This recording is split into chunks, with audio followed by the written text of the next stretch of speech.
Hello, welcome.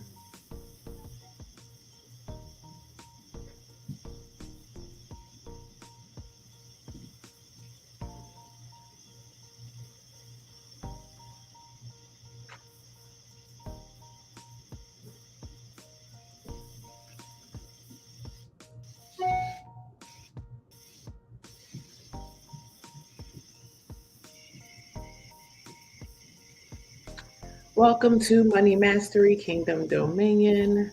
Today we are talking about money and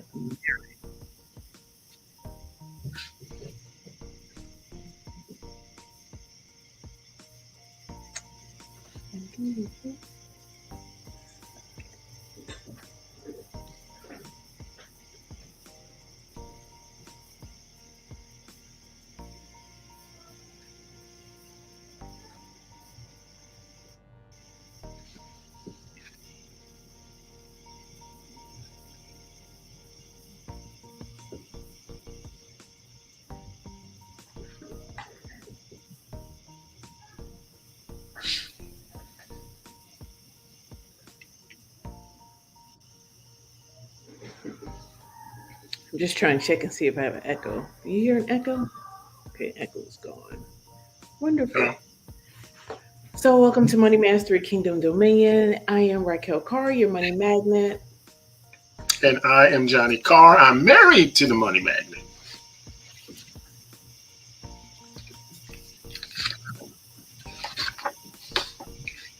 I hear a lot of background noise. Bear with us for a second as we try to get rid of the background noise. Something very loud playing in the back, some kind of noise. Anywho,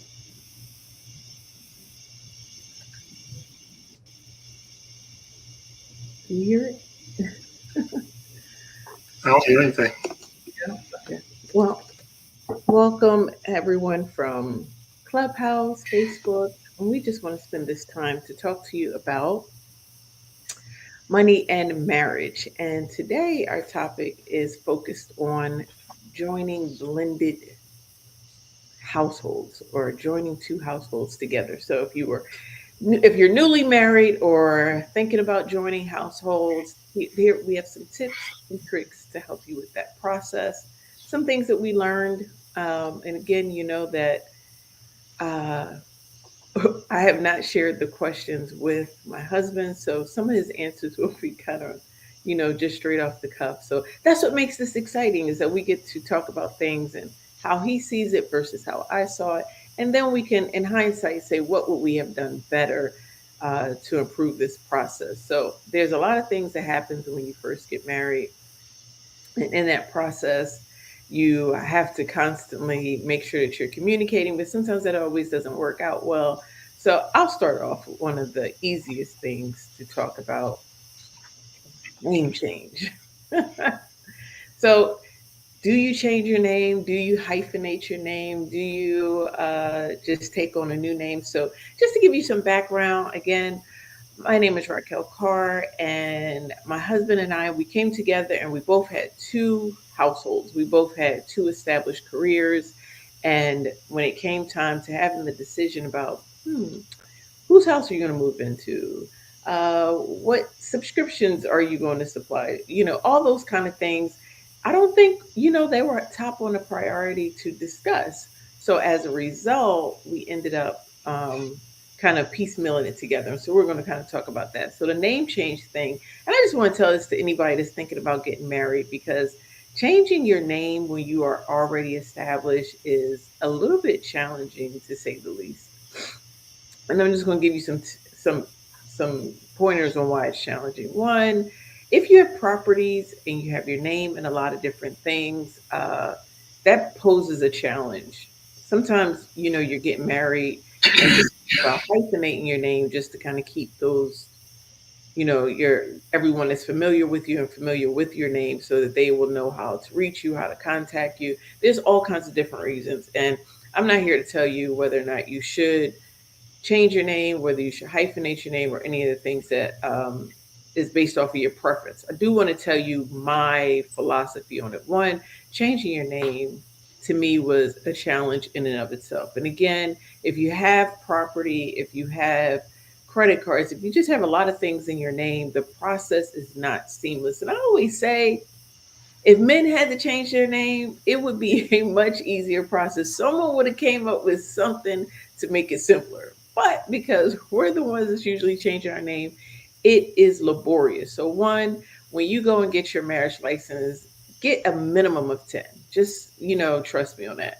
Because everything from your passport to your driver's license, all your properties. Now with properties, one of the challenges is that it costs to be able to put your, to change the name that's on your property document. And if you want to blend things together. So we'll talk about that in a second. But I will tell you, for changing your name, it is good to get a process in place prior to getting married, meaning know the process, know what it takes, because just the sheer work of it all. I don't think I even made the decision to, I mean, I knew I was going to change my name, but I didn't make the decision to actually put forth the documentation until uh, we got pregnant. So I was like, okay, I already know from working in healthcare, if you have two different last names in healthcare, it's, the baby is going to be called baby, whatever the mom's last name is. So once we were with child, I knew that then I had to move a little bit more expeditiously in that process of getting my name changed. Now, because I had things in my name, the easiest way that I thought to bridge that gap was to just have not to hyphenate, because I knew that eventually all things would change over. But I didn't have a middle name, so I just moved my maiden name to my middle name, and it made it easier when we went places and they were identifying me under my old name. I could just show my license, and they knew that that was my old name.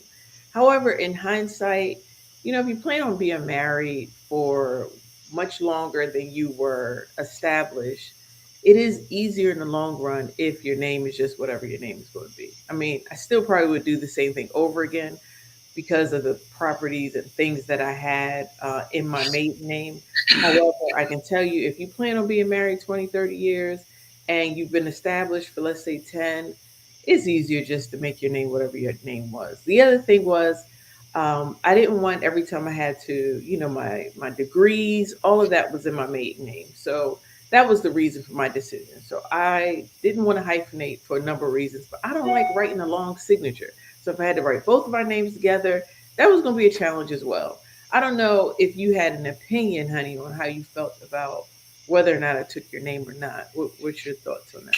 I didn't. I mean, certainly, I was hoping that you would. I was certainly wasn't going to force it. I mean, I, I I would have been okay with the way you did it. I mean, I think the way you did it was brilliant, and I think it kind of killed two birds with one stone. So I certainly wanted you to be Mrs. Carr, that's for sure. So I'm glad we ended up with that. All right. So this is, I think, one of the harder things. If you have a house and your spouse has a house, whose house do you move into? And I'm going to let you lead off on this conversation of why you felt as though we made the decision that we made. Yeah. I think, again, as a man and as the protector, I definitely wanted her to move in with me. I think I felt like it was closer to work. I felt like I felt the area was better. I mean, I don't know if she felt that way, but and it was an area that I wanted to live in pretty much growing up in Baltimore. It's an area I wanted to live in. I felt like the amenities were great for families, and I just felt like overall it was a better situation. I felt like the traffic situation for me that was super huge, because having worked in DC and trying to navigate that DC traffic, man, get an hour and a half to get to work is just ridiculous. So I think there were a number of things I wanted to avoid 95.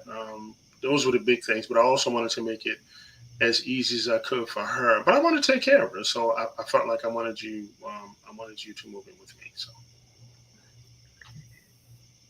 And it was very strange because I felt like the financial decision was move in to my house, which would be our house. However, my husband had all of these reasons, this laundry list, and that wasn't the list he gave at the time. I just want to just point that out. it It never wasn't. is. Y'all know whatever I say here, it never is what it was. So I just say how I feel. So it wasn't, hey, I want to protect her. He had two dogs. I had an adult. I had a adult child. She was 18 when we became married. So for me, the house size, the location, we weren't in DC, so I don't know. There was no reason to even drive to DC at the time. So um, I felt that the cost of my house, plus we didn't have homeowners association, everything was just much cheaper. And not only that, because of where his house was located, it would have been much easier to rent it out. It was not too far away from a is it called naval bases or army bases? Hmm. There was a base nearby. So, and that house was that area was highly sought after. So I felt that his house would be a better rental property, and our house we would save so much more money. But I had carpet, he didn't, and he said he had dogs, and he was like, it's better for the dogs if we don't have carpet. So it was like all these different things. And still today, I feel the same way. I mean, ultimately, it probably was better that we moved in just for probably space. His had a little bit more space, but I think my house had more functional space, but his house was taller and he's tall. So I think it worked out in that regard. But in terms of financially, I think that our financial situation in the beginning of our marriage, especially starting a family, would have been much easier if we would have moved into our house. And I think to qualify that again, the point where my wife and I are right now, and things that I've learned about my wife and her passion for money, I just didn't know those things back then. So I wasn't really in a position to really yield. So again, when she's talking, and from my vantage point, she's talking back then with the thoughts that she has right now in her head. That's what she had in her head, but she never shared those things with me. One, because remember, she would say she didn't know how to approach me. And so I think it's very, very, very, very important. One, to have those conversations up front, like, and put those things on the table, and not be afraid to say, "Hey, you know what, honey?" And it's funny because I remember now. I would show her spreadsheets, like when I did the budget, and she would say, "Oh, I don't really get this." And now I understand why she was saying that, right? Like I was like, I think it's pretty good. Like what's up with it? She honestly felt like she was better at it. And you know what? It turns out that she was. But I just think don't. If I could give you any advice as a couple coming together, have the conversations up front. Find out who's the best at it. Sit down and say, you know what? Let's do some pros and cons. Let's kind of line this thing out. And then you know what? If it's not the right move, y'all can switch it or whatever. But it's a blessing to be able to have choices like that, which houses the moving. But I agree with my wife. If we had the conversation back then, it probably financially, because I wasn't thinking financially. I was thinking I wanted to be with my wife.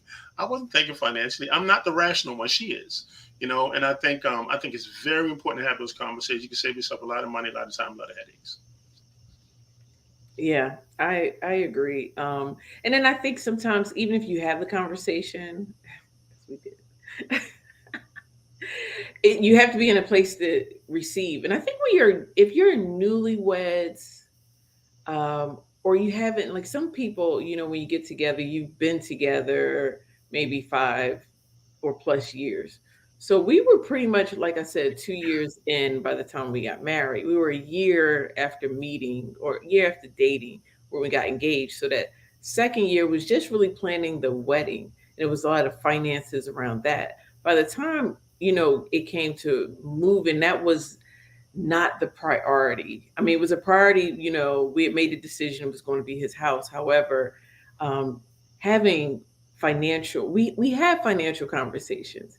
It just, what I would say is just to give yourselves the grace and the time for that to develop, or Yeah. section out dedicated time. because there is a lot of pride involved. It's like I work, for my house and for what I've obtained, and I just don't want it all to be dissolved under me getting married, and then I'm end up insignificant and everything is belongs to him. So there's a lot of pride, there's a lot of identity wrapped into whatever you have accomplished and achieved.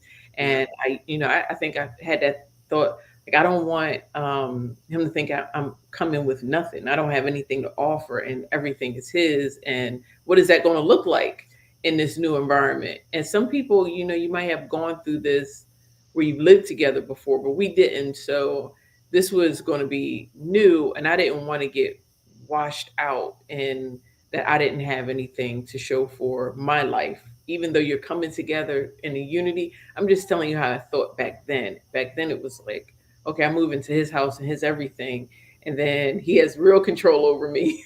Yeah. Then I'm, Yeah, that's real right there. And again, I wasn't really thinking like that because I mean, and still am to this day. I'm so in love with my wife and so smitten by her that she could have said, "Let's live in a coconut tree," and I would have. Don't listen to her. I'm telling you, I don't. I guess she's really. I think she did know the influence that she had over me. I mean, I'm crazy about my wife, and so I just wanted to be with her. And I think I will go out on a limb and say, if she had the courage and given herself the grace to push through some of those things early and let her gift come through, I believe we would have went that way. I just wanted to be with her. I mean, I wanted to be happy. To me, it was all about us. And I didn't really think I've never thought that way. Like, I've never been a person like, if we come together, because what's mine is ours. Like, what's mine is ours. I mean, again, there were some things that were brought into the marriage from past marriage. I'm not going to say that, but to be fair, everybody has that. Well, I'm going to say insignificant because I'm never going to say that, but I still want to matter. And my wife was brilliant, gifted, very, very sharp. So I always would listen to her. So I just think, again, you got to have the conversation. You got to give the other person the benefit of the doubt, and you got to be willing to work through those things early. Because if you hesitate, and we had to go up over the river through the woods, to get to where we are, and as opposed to we could have just, you know what I mean? We could have just gotten there. So anyway. yeah, I had taken a class called how to get to yes. It was a negotiation class.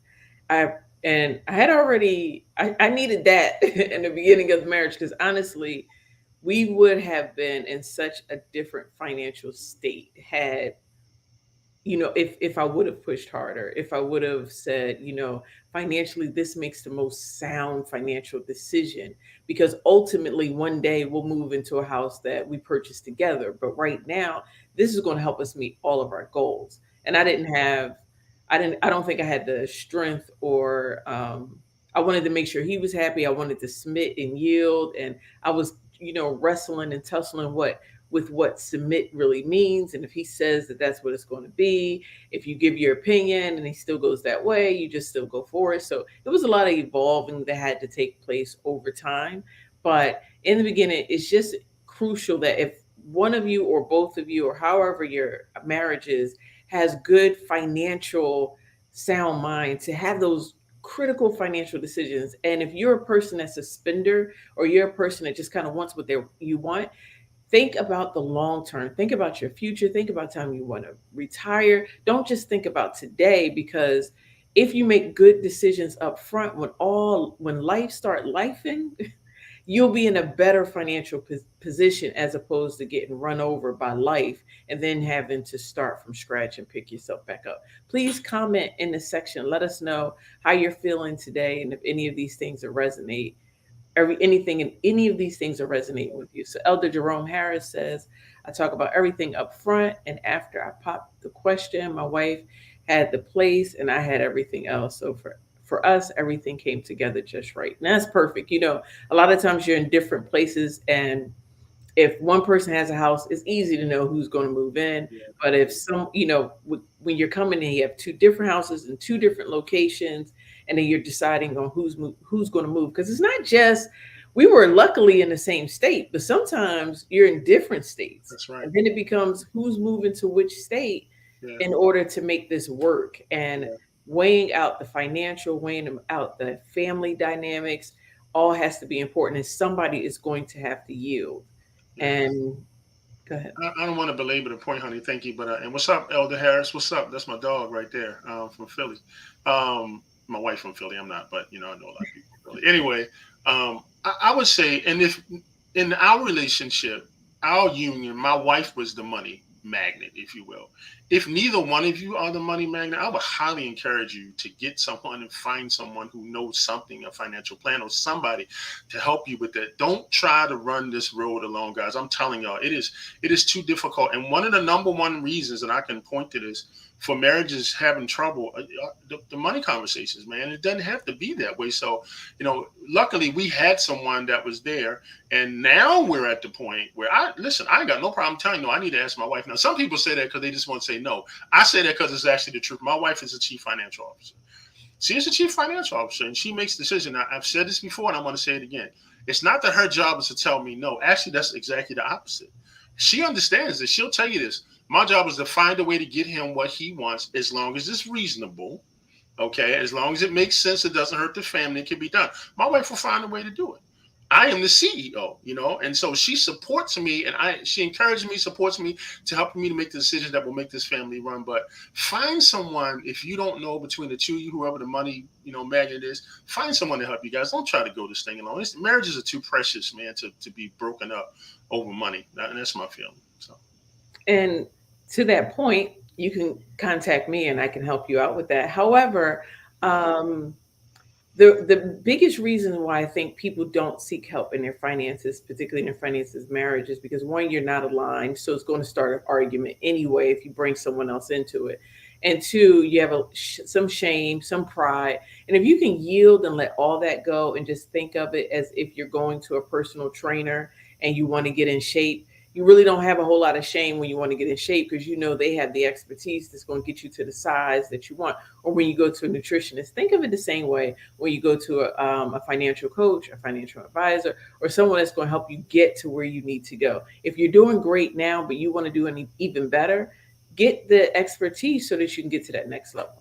All right. So, one of the fun things to talk about, fun, not so fun, depending on how you look at this, is got two households. How do you combine subscriptions, memberships, etc.?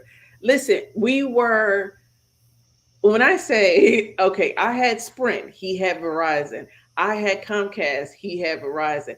I had BJ's, he had Costco. That's cool. I had Liberty Mutual Insurance, he had Geico. Nothing, zero.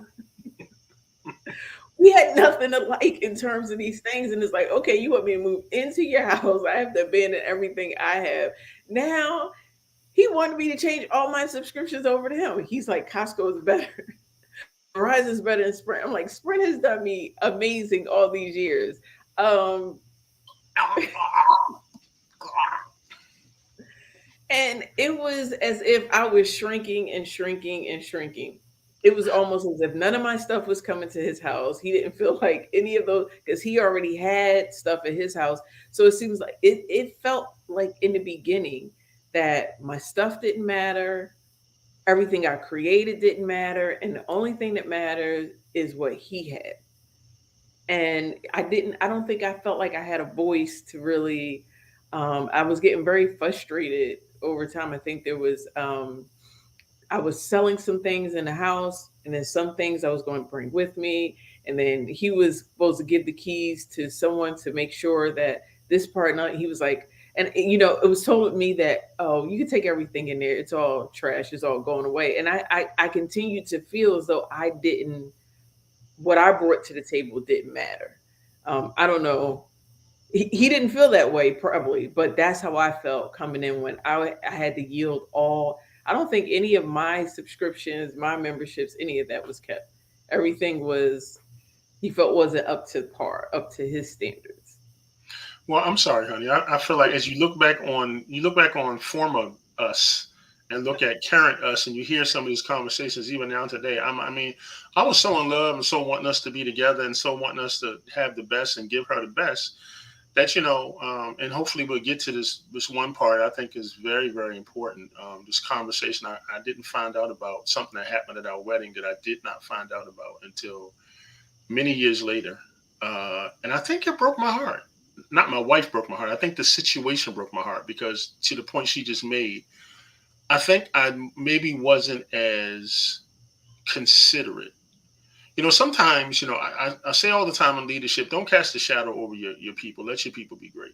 Sometimes you have to allow your people to say things and do things because where there is no engagement, there can be no commitment, right? Like people, like she said, she used to say that to me, and that used to bother me. And she was like, my stuff don't matter. You think my stuff is trash. I'm like, what are you talking about? Verizon is just better. Like, right? Like, I would just say that, right? Like, Sprint is trash. Like, right? But I understand what she was saying. And I think again, here's the communication, not just the level of, but the quality of the communication. As a man, to really sit back and like you've heard my wife say a number of times, like yield to me, yield to me. And I know some women cringe when they hear that. But what she is yielding to is the God in me. But sometimes I'm still human, and I am very prideful, especially when it comes to my family and my wife. I want the best for my family, and I think it's the best. So I had to learn that everything that I thought was the best wasn't necessarily the best, right? And when I was single, it was one thing, but I just thought I was just being a man. And so I do, honey. I'm sorry, boo. I love you so much. I just really didn't really get that. You know how they say, charge to my head and not to my heart. It certainly wasn't what I intended to do, but I understand now. I didn't understand then. I was like, what's she talking about? Like, I'm hooking her up. But I do get that, and I do apologize for that. But we're in a better place now because I don't get to make no decisions. Whatever my wife says, just listen. I got one, y'all, fellas. What's the one caveat, honey? What's my one caveat I got to have? ESPN. That's it. Give me ESPN, which I don't even really watch that much. Give me ESPN, and I'm good. And he does not mean streaming ESPN. He want ESPN on the Verizon box, okay? Because I wanted to stream, but that's the one area I cannot eliminate waste is that Verizon box. And Red Zone. I have Red Zone.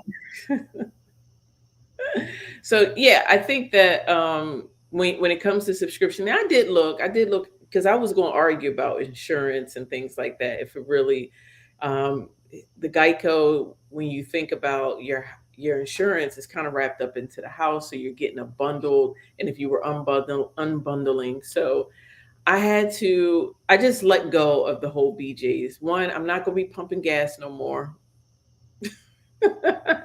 So I'm just going to let it go. If you want to pump gas at Costco, I can tell you right now, the gas at BJ's is cheaper. But if you want to, I'm just not going to worry about it. When it comes to that bulk shopping, he would do it anyway, because he loves the supermarket, guys. He loves, that is like his favorite pastime. Where's daddy at? He's at the supermarket. So I just let things go that didn't matter. The stuff with my stuff, and I think a lot of my stuff ended up in the garage.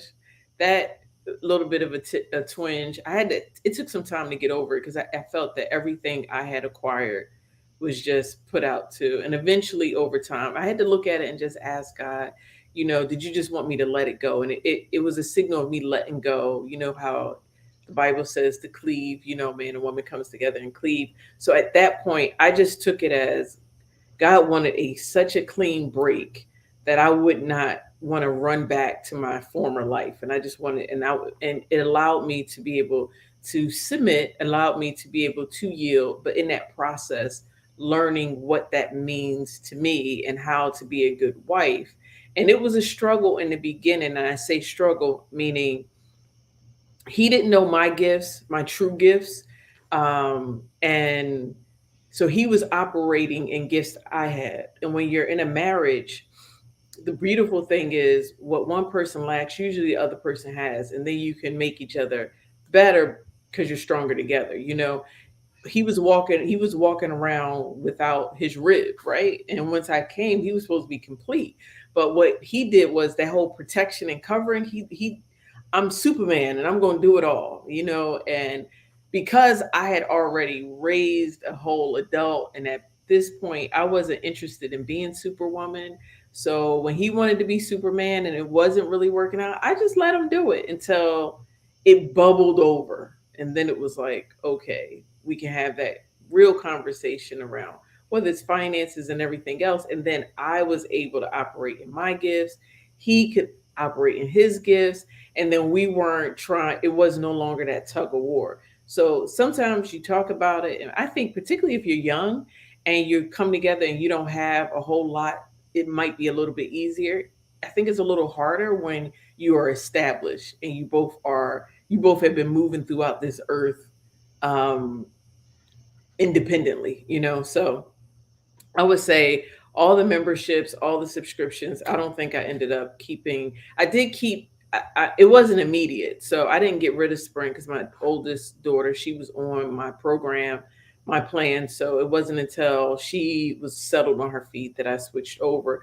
But it's cheaper to bring it together. So if you are operating with any of those, being separate, it's just cheaper to just decide on the car insurance, which company you're going to go with, and making sure everyone's needs are being met. I don't have a whole lot of stake in what's on cable. So since that's important to him, it was easier to yield. So find the places that you can compromise, find the places that you can yield.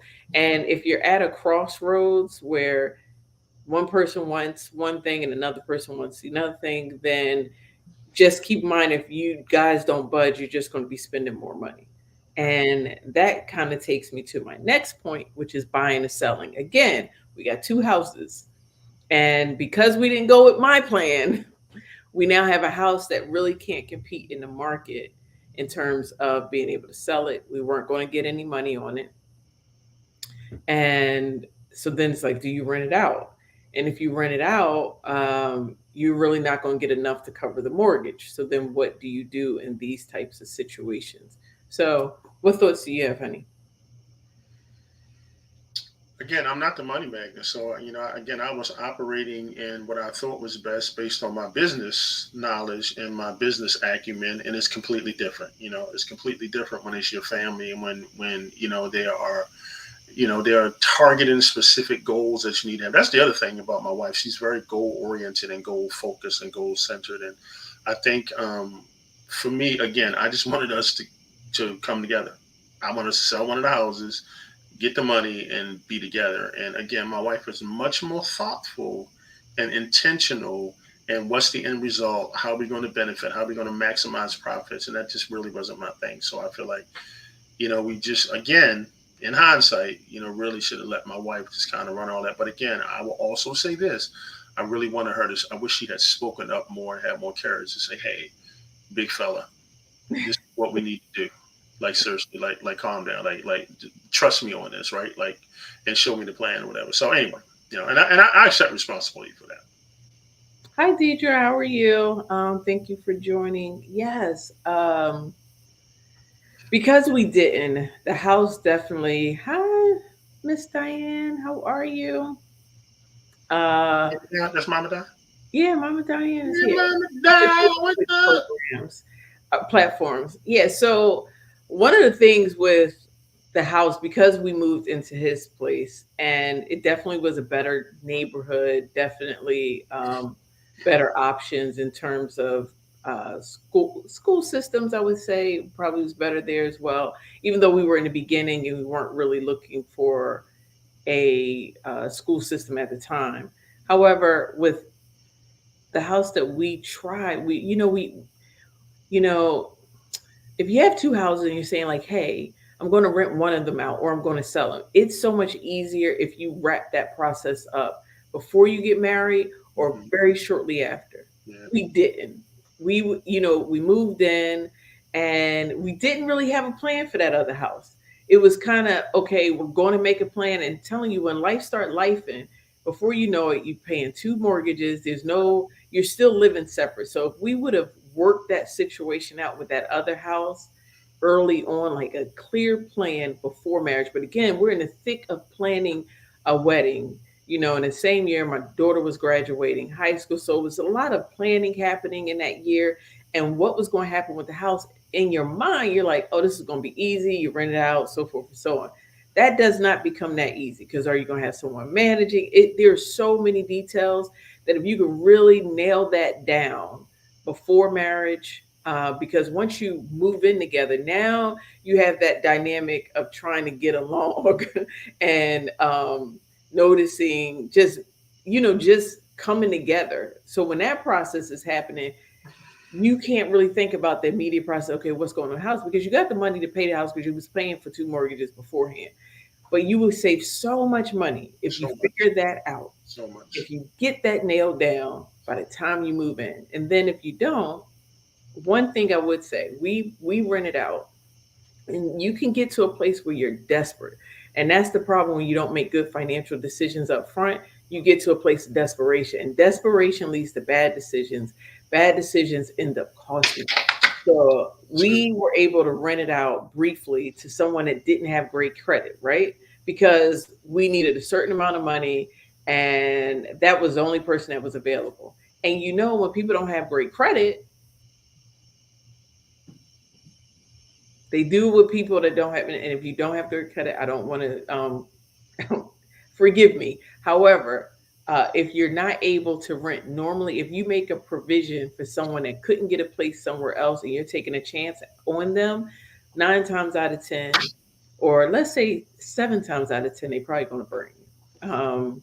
And that's what happened with us. So we ended up in a situation where not only you got someone that is taking advantage of your house, you can't get them out, they're not paying. It just became this whole cycle. And that was after we waited way too long to put the Yeah. house out there. But if we had evaluated that before, this is what I'm talking about, getting help, getting financial help. We would have had someone come in, a realtor or someone that manages property, and say, come in, look at the place while we were still in the planning process, Right. and then allow for that, their expertise to tell us, what do you think the best situation is? Or Right. come look at both of our houses. What do you think we should do? What would be the best move in Right. properties? What could you list it for? All those things would have saved us a ton of trouble. And I hope whoever is watching this or will watch the replay, if you're watching the replay, please put replay in the comment Mhm. section, that you will take heed to this, because if you get this squared away up front and you seek the professionals that are going to be able to take care of the process for you, you'll make a better decision, and your finances will be in better place. So Yeah, and you'll save yourself a whole lot of heartache. And again, what I've learned just by working with my wife and being partners with my wife and kind of letting her gifts. The Bible says your gifts will make room for you, right? And this is literally true in our case, right? Got a bigger house, where we are now. Obviously, kind of the house that my wife was able to design on her own. Get the things that she really wanted. Took a lot. I mean, we went sideways and backwards and down and under and over, and like I said, but we ended up getting it. But I would also say, if I had to do it all over again, knowing what I know with my wife, we would have sold that house, one of the houses early, made the best decision as to which house it would have been, and then taking that money and putting it into a high yield savings account, right? And our high yield savings account of choice is American Express, I like it. American Express, right? And think about 10 years, we've been married 14 years, right?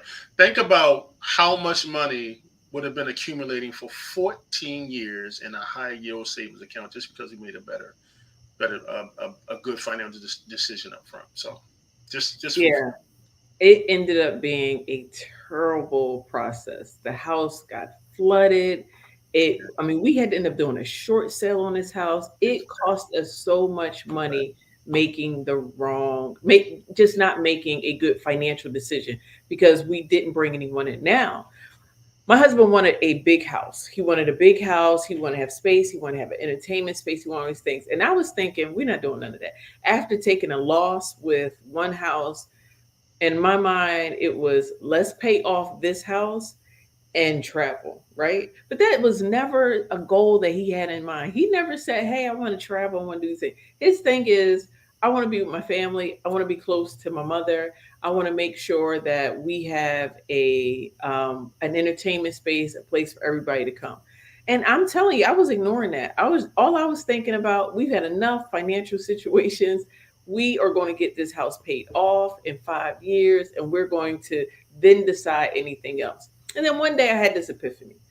And I was just asking God, like, am I blocking blessings that you have for us because I'm stuck in what I want to achieve, and I'm not really listening. Now, we have the prayer jar and the blessing jar. In the prayer jar, he had his big house in there. But I wasn't paying it any mind. And at that day, I had that, where I had that come to Jesus moment. I said, you know what? Let me take a moment and let me see what can be done in order to get him maybe what he's looking for. But this time it was right. It was, let's bring in a realtor and ask what needs to be done to this house. What is the possibilities? What can be done so that we can make this type of transition? And we're just, we're not making any decision, but all he heard was like, what? Ears perked up. He was like, I'm finally about to get what I want. And that's what he did. He went and got the realtor, and come talk through that process, honey. Yeah. Again, there's something about working together as a team, guys. When you're in sync and you're vibing, and you're complimenting each other versus working against each other. The process really started moving. So we really found someone and they did. They came in and told us. Now I want you to understand. I bought that house, my house. I bought that house at the top of the bubble. Remember, I think it was in 2006, 7. I don't know when it was. At the top of the bubble, which means I paid way more for that house than I should have paid for that house, right? Finding the right person, having them work with my wife, coming and telling us what we needed to do. To make a very, very long story short, we ended up selling that house for more than I paid for that house, right? We sold it from, we actually made a very nice profit that we were able to use as a down payment on our new house and still have some money off in the bank. And again, this is just by following my wife's lead, yielding to the gift that she has, right? Understanding it. Because this is what I learned. Sometimes you have to say no in order to get to your yes. Yeah. Delayed does not mean denied, right? Right now. Go ahead. Yeah. So my husband doesn't believe in saving money when you owe money. And we were in a place where that whole short sale, all those things was happening. And that climb back up was very, very painful. However, I believe in saving no matter what. I don't care. I am going to save. There will always be a stash somewhere. I'm from Philly. I'm from the hood. So my roots are going to come out, and I'm always going to have something somewhere. It's going to be tucked under. But because of that process, when it came time to, okay, when everything was paid off and we didn't have any debt, and all we had was maybe the mortgage on the house, when it came time to what needs to be done in this house, we didn't have to go to credit cards to get that stuff done. It was cash that we was able to say, okay, then we can shop around. And listen, everything you need is in the house. You will be connected with so many people that do the work, that do carpeting, that do lighting, that do all kinds of different things that, if you go to one person, they're going to sell what they have. The realtor was selling the contract company that they have, and they came in and gave an estimate. The nice thing about this is, because I want to give you good tools, you get a contractor to come in that's going to write down. You get the realtor come in and tell you everything you're going to need to do, right? They're going to put a list. That realtor is then going to, if you get a contractor, you're going to give that list to the contractor, and they're going to give you a proposal for everything on the list. So you know exactly how much. You take that proposal, then you start shopping around. You start farming out the different pieces. Okay, I'm not giving you all this, but unless you can, and you've got a contract that you trust, you can go that route. But other than that, you take that list and then you start deciding who you're going to farm out to what. And then I went in, and then it started to budget out each one of these different sections. Okay, for the carpeting, we need this. For the painting, we need this. For this. And then he started doing his work. I'm doing the finances. He's doing the job of finding people to figure out who's going to do this work. Plus, he's also, because people like to negotiate better with a man. I don't know why, but that's just the reality. They want to get over, and so I would look up companies and just send it to him, or I just wouldn't touch it. I believe in staying in my lane, and he doesn't kind of get in my lane, and I don't get in his. I always say something happens with certain things that's above my pay grade. I'm not even going to spend not a moment thinking about it. I'm just going to put the spreadsheet together. He's going to tell me what amount this is the total amount. And then I went to the bank, got envelopes. This envelope is for the painting. This envelope is for the concrete. This envelope is for this. But it's that slow and steady. He never really noticed how much money I was saving along the way because he was in his lane. So he wasn't in like, oh, we got this. And then he would be trying to use it. No, it was off out of the way. When he could open up the bank accounts, he didn't see it because high yield savings or investments, all that is not in your direct eyesight. So it wasn't open to temptation. And it was out there just growing and growing and growing. And when it came time to make a decision, we didn't have to go in debt over that. We was able to do all that with cash. Tell me how you think about that. What's your Yeah, I thought? agree. I mean, there's something when I say cash is king, y'all. I'm telling y'all, cash is king, and it's good to be able to spend from a place, not from a place of lack. You know how you spend money, like man, how are we gonna do this and how we none of that. That money was absolutely planned out and it felt good, and I could negotiate because I knew exactly how much I had in an envelope to spend. Now I had to give it back when I didn't spend it all. I had to, here, honey, but she had it mapped out, and I have to tell you, it felt good to be able to do that, and that is really all I ever wanted from my family. I always used to say that I work. I don't be out here struggling anybody. Now I do say this. I realize now that um, people really are struggling financially. I'm gonna slip to right now, right? And we like to give, like we love to bless people. It also is good to be in a position where you can do that, man, where you can help people and you can provide for people. And part of what we're doing now is giving the stuff that we went through. We don't want to see people go through that stuff, man. We want it helped us, but it wasn't an easy climb. But I thank God for it, right? The Bible says iron sharpens iron, but we know in that process there's friction. The friction is okay as long as you're getting the sharpness. And I believe we got the sharpness. We are a team, Car. We're a very, very, very solid team. As my wife said, when I let her work in her lane, she lets me work in my lane. And there are times when I say, honey, can you help me with this? So she'll say, honey, what do you think about that? And I realize now when you let the other person do what they're great at, you end up kind of where we are right now. So Yeah, so I think that kind of the buying and selling. So I want to get to some brass tacks on buying and selling. Now, we had to sell his house now to end up in another house. That selling of his house, because technically the house was in his name. We never changed that over per se. So the house was technically still in his name in terms of the decisions that needs to be made. And then that was another instance, even if we came so far where I was just kind of stepping out and letting him do his thing with the realtor.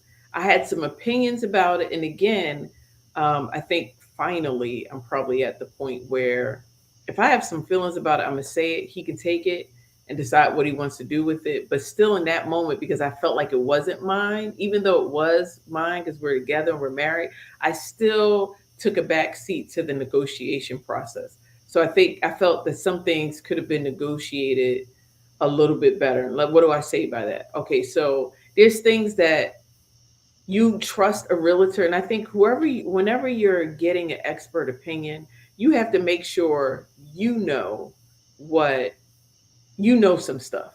So we're telling you some stuff so that if you get in this situation, you'll know. So there's a couple things. When you end up finding a house and you list the house and you get what you want, there was things that, let's say the realtor negotiated. I think you should change out the screen. Well, we you don't want to change out something or agree to change something that somebody's willing to buy anyway as is, unless you really have to. So there was a sliding door that when they came out and did the inspection or whatever, was it the inspection? People come out it and was, yeah. Mhm.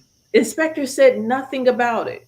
But the realtor felt as though we needed to change it. That was an extra $2,000 that we could have kept. So I would say once you get past the like painting and doing all those things that you need to do, don't do something that really is kind of optional, but it's going to be a significant financial payment if the inspector doesn't bring it up. Now, if the inspector comes out and says, "Hey, I think you need to change that. This is, Right, then you change it."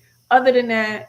don't put that in your listing that you're definitely going to do that just because the realtor said. Remember, you're in relationship with these people. You're in relationship with your realtor, with your lenders, with all these folks, and you don't necessarily need to do everything that they say. You have to still think about you, your household, and That's your good. finances and That's make good. a decision on that. The second thing I want to tell you, if you're in a multicultural area, and this might be controversial, you're going to remove all your pictures from your house, right? You're going to remove all of that so there's no identifying, because when a buyer comes in, they want to be able to see themselves.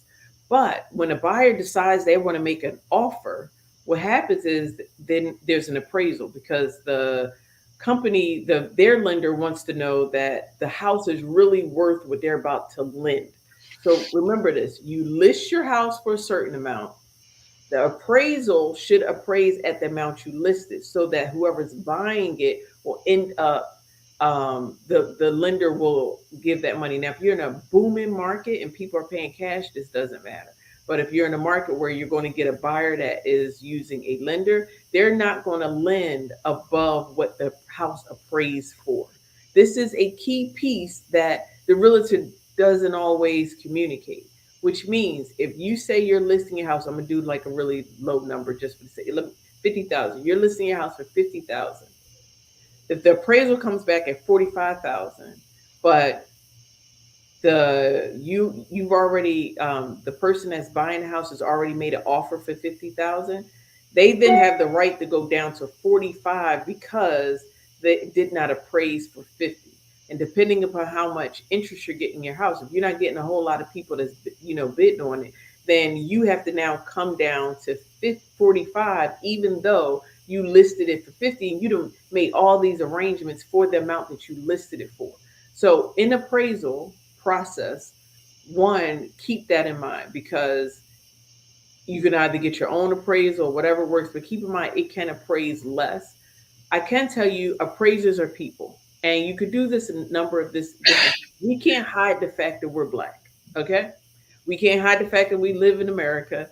And in certain areas, if you're in a multicultural area, when an appraiser comes in, if they look and see that they have automatic biases, and we've seen places where they've said, they've appraised for almost $100,000 less when they see that a black person owns it. We had family, we had neighbors that we could have used, but we just didn't understand it. We were so proud of our house that we were selling, and we thought we were going to get the best deal. But sometimes, and this might not be something that you really want to hear, but sometimes having our cousins from the other, persuasion just stand in when the appraiser comes. They don't know no better, but however, they're going to appraise it for what they feel based off of their eyes. You cannot always fight these battles. Sometimes the battles are worth it to you, sometimes they're not. But if you're in a multicultural area, someone comes in and they're appraising a house, and you have an opportunity to make it as neutral possible, or get someone that does not, people don't have these automatic biases, or you can get a second appraiser. However, I would strongly suggest that you think about that as a process, because that happened to us. We ended up with a $5,000, and then we had to change the offer. They had to change their offer. We didn't even understand none of that was communicated beforehand. But the house down the street ended up getting appraised and selling for what we had originally put on the market, and our houses was all pretty much exactly the same. So I just want to encourage you that keep that in mind, that if the appraiser comes back with less, the lender is not going to lend more than the appraiser comes back with. That was a mouthful. You got any thoughts towards that, honey? Nope. Well said, babe. Nope. Well said. All right. So when you're buying, I just want to kind of put this point. This goes back to when you decide that you're going to buy, and now that you're in just eliminating, or getting on the same page. So I had things I want in the house. He had things he want in the house. And before you go out there and start shopping, get a list together. And the list could be on your notes, but what is it that is a must have for you? What's a must have for me? And then see how you can get aligned. Because if you go to a realtor, if you go to anybody that's going to get the house for you, or shop around for the house, if you all are miles apart, it just makes the process so much more difficult. But however, if you come together and you say, this is the neighborhood we want to live in, this is type of house, this is how many square feet, this is the number of bedrooms that we need. If you get all of what kind of house, do you want a contemporary house? Do you want a bungalow? Do you want a tray ceiling? Like, what do you want? And this goes back to almost anything. When you know what you want, the destination is so much clear and everyone is moving towards that destination. But if you're all over the place, if you're at odds, don't have the realtor try to be a therapist for you all. Come together and decide what is absolutely important, must haves on both sides. And if you get to that point, because one, you're going to learn something about each other. You're going to learn because there's stuff that you think you know about the person, and then there's things that you actually know. And you'll actually come to a realization once you come down on that list. And that's what we did. We came together. Our list was tight. I had a good understanding that after the things that he wanted to live in a community, I really didn't care about that. I was okay with living, not so much a community. So then you make the decision on what you're compromising on up front before you get a realtor. And then you all are on the same page. Once you get on that same page, they know what they're going to shop for. And we wanted to be only in this one neighborhood, the same neighborhood that his house was in. And that proved we had to end up, when it got to the end, we had to step out of that. So can we get everything else on the list? Because now you're crossing the one thing off. This was important to us, but let's see another neighborhood. We ended up in this other neighborhood, so many more amenities, so much more things. So what I'm saying is don't limit yourselves, your marriage, your household, your life to whatever you think you want. Have your mind open to the possibility that God can give you so much more if you just kind of let go, if you open up your mind to maybe some other things. Any thoughts on that? No, I agree. I mean, I think you said it. I mean, I think as long as you're open minded, I think you can do more. I literally did let go and just let her. Like she would show me stuff, and I was open minded. She likes white sofas. I'm like, eh. But I mean, it's